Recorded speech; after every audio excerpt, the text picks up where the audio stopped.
আজিৰ ভিডিঅ'ত আমি গুৰুত্বপূৰ্ণ কেইটামান খবৰ আলোচনা কৰিবলৈ বিচাৰিম। ইয়াতে আমি প্ৰথম খবৰটোলৈ আহিছোঁ। আপোনালোকে ইয়াতে দেখিছে ৰাজ্যিক কৰ্মচাৰীলৈ কেইবাটাও সুখবৰ। প্ৰথম খবৰটো আমি দেখিছোঁ ইয়াতে এতিয়াৰে পৰা 7 বছৰ চাকৰি কৰা শিক্ষক আৰু 5 বছৰ চাকৰি কৰা শিক্ষয়িত্ৰীয়ে বদলিৰ বাবে আবেদন কৰিব পাৰিব। সৰ্বশিক্ষাৰ অভিযানৰ অধীনত কাম কৰা 3 বছৰ অভিজ্ঞ শিক্ষক শিক্ষয়িত্ৰীৰ প্ৰায় 3000 শিক্ষক চাকৰি হ'ব নিয়মীয়াকৰণ। অক্টোবৰৰ ভিতৰত 5550 পদৰ LP UP শিক্ষক নিযুক্তিৰ ফাইনেল মেৰিট লিষ্ট প্ৰকাশ পাব। নৱেম্বৰ মাহত নিযুক্তি পত্ৰ দিয়া হ'ব। 1 নৱেম্বৰৰ পৰা ডিপাৰ্টমেণ্ট এলটমেণ্টৰ কাম আৰম্ভ হ'ব। তাৰপিছত পষ্টিং অৰ্ডাৰসমূহ প্ৰস্তুত কৰা হ'ব। তো দেখিছে আপোনালোকে ইয়াতে ভালেকেইটা খবৰ আছে। প্ৰথম খবৰটোতে ইয়াতে দেখিছে যে 7 বছৰ চাকৰি কৰা শিক্ষক আৰু 5 বছৰ চাকৰি কৰা শিক্ষয়িত্ৰী বদলিৰ বাবে আবেদন কৰিব পাৰিব। তো দেখিছে তেওঁলোকে একেখন জিলাত 7 বছৰ বা শিক্ষয়িত্ৰী হ'লে 5 বছৰ যদি একেখন জিলাত তেওঁলোকে কৰ্মৰত হৈ থাকে, আগতে সেইটো 10 বছৰ আছিলে, সেইটো এতিয়া ৰিডিউচ কৰা হৈছে আৰু সেইটো ৰিডিউচ কৰি পেলাই 7 আৰু 5 বছৰ কৰা হৈছে। আৰু তেওঁলোকে এপ্লাই কৰিব পাৰিব আৰু নিজৰ জিলালৈকে বদলিৰ বাবে তেওঁলোকে আবেদন কৰিব পাৰিব। তাৰপিছত আহিলে আপোনাৰ সৰ্বশিক্ষাৰ অধীনত প্ৰায় 3000 অভিজ্ঞ শিক্ষক শিক্ষয়িত্ৰীসকলক তেওঁলোকক চাকৰিসমূহ নিয়মীয়াকৰণ কৰা হ'ব বুলি ইয়াতে এটা খবৰ ওলাই আহিছে। আমি আজি দ্বিতীয় খবৰটোলৈ আহিছোঁ। এতিয়া চাওক আজি দ্বিতীয় খবৰটো, আৰু দ্বিতীয় খবৰটো আপোনালোকে দেখিছে চাকৰি কালত লোৱা আগধন ঘূৰাই নিদিলে নাপাব পেঞ্চন। আৰু এই যিটো খবৰ, এই খবৰটো আহিছিলে আপোনাৰ 7 অক্টোবৰ তাৰিখে, আৰু এই খবৰটোত কিখিনি কথা লিখা আছে তো গোটেইখিনি কথা আমি ইয়াতে চাবলৈ চেষ্টা কৰিম। চাকৰিত নিয়োজিত হৈ থকা অৱস্থাত আগধন লোৱা NPS কৰ্মচাৰীৰ মৃত্যু হ'লেও আগধন সংশ্লিষ্ট চৰকাৰী কৰ্তৃপক্ষই উদ্ধাৰ নকৰালৈকে পৰিয়াল পেঞ্চন মঞ্জুৰ কৰাত বাধা আৰোপ কৰিছে। ৰাজ্যৰ প্ৰশাসনীয় সংস্কাৰ, পেঞ্চন আৰু ৰাজহুৱা অভিযোগ বিভাগটোৰ সচিব মনিতা বৰগোহাঁয়ে জাৰি কৰা এক নিৰ্দেশনা অনুসৰি আগধন লোৱা NPS কৰ্মচাৰীৰ অকাল মৃত্যুৰ সময়ত পাবলগীয়া মৃত্যু তথা অৱসৰকালীন গ্ৰেচুইটিৰ পৰা আগধনখিনি সংশ্লিষ্ট DDO তথা বিভাগীয় কৰ্তৃপক্ষৰ দ্বাৰা উদ্ধাৰ নকৰালৈকে কোনো ধৰণৰ তদৰ্থ অনুকম্পামূলক পৰিয়াল পেঞ্চন বা তদৰ্থ পৰিয়াল পেঞ্চন মঞ্জুৰ কৰিব নোৱাৰিব। আনকি কৰ্মচাৰী গৰাকীৰ প্ৰাপ্য মৰগীয়া বানচৰ পৰা হ'লেও আগধনখিনি উদ্ধাৰৰ কঠোৰ নিৰ্দেশনা দিয়া হৈছে। আনহাতে 60 বছৰ পূৰ্ণ কৰাৰ আগতেই অৱসৰ লোৱা, চাকৰিৰ পৰা বৰ্খাস্ত হোৱা আদি NPS কৰ্মচাৰীৰ পেঞ্চন লাভৰ ক্ষেত্ৰতো নিৰ্দিষ্ট কেতবোৰ নীতি নিয়ম প্ৰযোজ্য কৰা হৈছে। আজিৰ অন্য এটা খবৰলৈ আমি আহিছোঁ। ইয়াতে আপোনালোকে দেখিছে শিক্ষা সেতু এপৰ বিসংগতি, শ্ৰুতিমুক্ত নোহোৱালৈকে এপত শিক্ষক শিক্ষাৰ্থীৰ উপস্থিতি লোৱা বন্ধ কৰিবলৈ দাবী সন্মিলিত শিক্ষক মঞ্চৰ। এই খবৰটো আহিছিলে 23 অক্টোবৰ তাৰিখে। বন্ধৰ দিনতো উপস্থিতি দিবলৈ নিৰ্দেশ বিদ্যালয়ৰ প্ৰধান শিক্ষকক। তো কি লিখিছে আমি চাবলৈ চেষ্টা কৰিছোঁ। কৈ থাকিলেও ওৰকে নপৰে শিক্ষা সেতু এপৰ কথা। দুবাৰকৈ ৰাষ্ট্ৰীয় বঁটা লাভ কৰিছে শিক্ষা বিভাগে প্ৰযোজ্য কৰা এই এপটোৱে। কিন্তু এপটোৰ বিসংগতি শেষেই নহয়। ৰাজ্য চৰকাৰৰ বন্ধৰ তালিকাত আজিৰ দিনটো ভাতৃ দ্বিতীয়া উপলক্ষে চৰকাৰী বন্ধৰ দিন আছিল। সেয়েহে আন চৰকাৰী কাৰ্যালয়ৰ দৰে শিক্ষানুষ্ঠানসমূহ বন্ধ আছিল। বিদ্যালয় বন্ধ থকাত স্বাভাৱিকভাৱে শিক্ষক শিক্ষাৰ্থী অনুপস্থিত আছিল। কিন্তু আশ্চৰ্যকৰ বিষয়টো হৈছে বিদ্যালয়ৰ প্ৰধানসকললৈ আজি শিক্ষা বিভাগৰ অধীনত থকা সমগ্ৰ শিক্ষা অভিযানৰ পৰা আবেলি 1:34 বজাত বাৰ্তা প্ৰেৰণ কৰা হ'ল। মাননীয় প্ৰধান শিক্ষক শিক্ষয়িত্ৰী, আজি আপোনাৰ বিদ্যালয়ৰ শিক্ষক শিক্ষাৰ্থীৰ উপস্থিতি গ্ৰহণ কৰা হোৱা নাই। অনুগ্ৰহ কৰি অনতিপলমে এই কাৰ্য সম্পাদন কৰক। শিক্ষা বিভাগ, অসম। কি বিচিত্ৰ মহিমা এই শিক্ষা সেতু এপটোৰ। বিদ্যালয়ত শিক্ষক শিক্ষয়িত্ৰীৰ উপস্থিতি, শিক্ষক শিক্ষয়িত্ৰীৰ আনুপাতিক হাৰ আদি এপটোৰ পৰা তথ্য আহৰণ কৰাৰ সুবিধাৰ বাবে কাৰ্যকৰী কৰি দুবাৰকৈ ৰাষ্ট্ৰীয় বঁটাৰে পুৰস্কৃত হোৱা শিক্ষা ক্ষেত্ৰৰ এনে অপাৰ মহিমা দেখি চকু কপালত উঠিছে বিদ্যালয়ৰ প্ৰধানসকলৰ। শিক্ষা ক্ষেত্ৰৰ ব্যৱস্থাপনা আৰু পৰিচালনাত থকা বৰমূৰীয়াসকলৰ গুৰুত্বহীনতাৰ বাবে বাৰে বাৰে এনে ঘটনাসমূহৰ পুনৰাবৃত্তি হৈছে।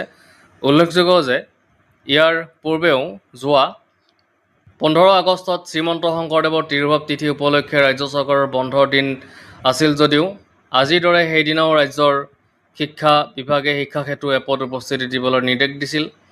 শিক্ষা সেতুৰ বিসংগতি সম্পৰ্কত শিক্ষক সমাজে দীৰ্ঘদিন ধৰি চিঞৰি আহিছে, কাৰণ ৰাষ্ট্ৰীয় পৰ্যায়ত বঁটাপ্ৰাপ্ত এই এপটোক লৈ শিক্ষা বিভাগ ইমানেই আত্মবিশ্বাসী যে এপটোৰ তথ্য ভুল নহয়। এপটোৰ বিসংগতিৰ তথ্য ইতিমধ্যে বহুবাৰ প্ৰমাণিত হৈছে যদিও শিক্ষকে শিক্ষা অনুষ্ঠানত উপস্থিতি দিওঁতে সামান্য ইফাল সিফাল হ'লেই শিক্ষকৰ দৰমহা কৰ্তনৰ নিৰ্দেশ ওলায় বা দৰমহা কৰ্তন কৰা হয়। এপটোত থকা বিসংগতি, ইণ্টাৰনেট সংযোগহীনতা আদিৰ কথা বাৰম্বাৰ শিক্ষক সমাজে উত্থাপন কৰি অহাৰ লগতে শিক্ষা সেতুৰ বিসংগতি সম্পৰ্কত তথ্য সহকাৰে লিখিতভাৱে সবিস্তাৰে শিক্ষা বিভাগক দাখিল কৰাৰ উপৰি যোৱা বছৰ বিশেষজ্ঞ কমিটিৰ ওচৰত সাক্ষ্যদান কৰিছিল। উল্লেখযোগ্য যে এপটোক লৈ শিক্ষক সমাজে উত্থাপন কৰি অহা অভিযোগ আপত্তিৰ পিছত আই আই টিকে ধৰি ৰাজ্যৰ আগশাৰীৰ শিক্ষানুষ্ঠানৰ বিশেষজ্ঞ শিক্ষাবিদক লৈ এপটোৰ আসোঁৱাহসমূহ চালিজাৰি চাই পৰামৰ্শ দিবলৈ এখন বিশেষজ্ঞ কমিটিও মুখ্যমন্ত্ৰীয়ে গঠন কৰি দিছিল। বিশেষজ্ঞ কমিটিয়ে প্ৰতিবেদন দাখিল কৰিলে যদিও প্ৰতিবেদন ৰাজহুৱা নহ'ল।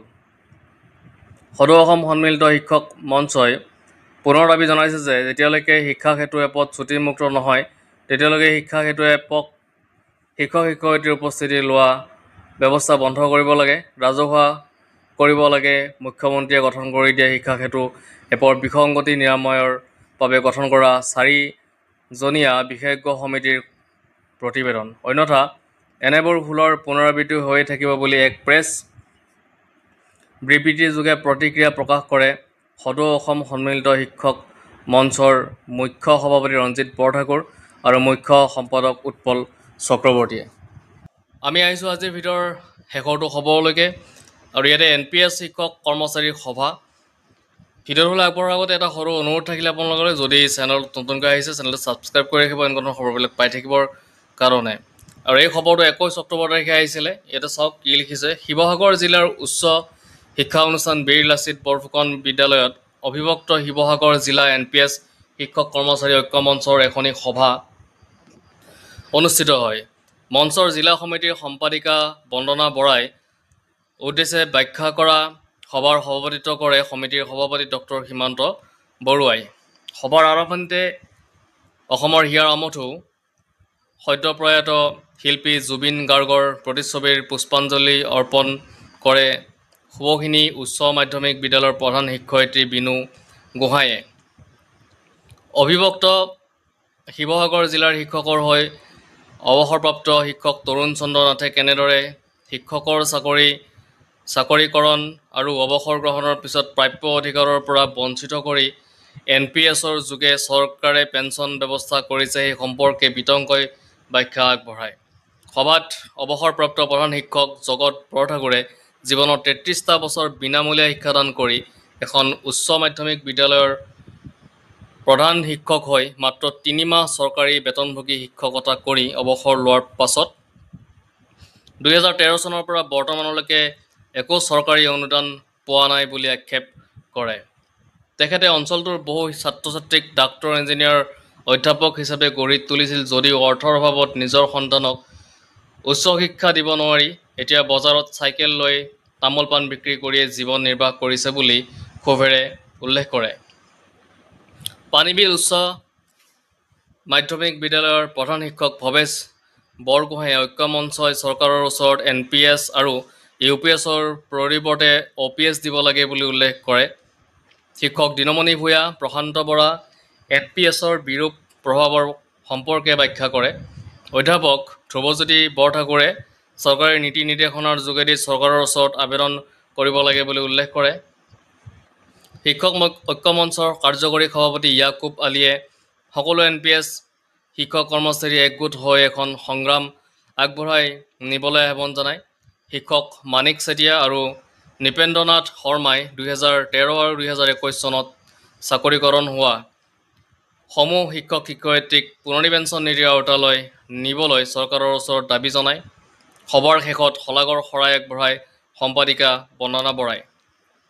সভাত সৰ্বসন্মত সিদ্ধান্ত অনুসৰি অহা ২৬ অক্টোবৰত শিৱসাগৰ জিলাৰ উপায়ুক্তৰ যোগেদি অসমৰ মুখ্যমন্ত্ৰী আৰু শিক্ষামন্ত্ৰীলৈ স্মাৰক পত্ৰ প্ৰদানৰ সিদ্ধান্ত লয়।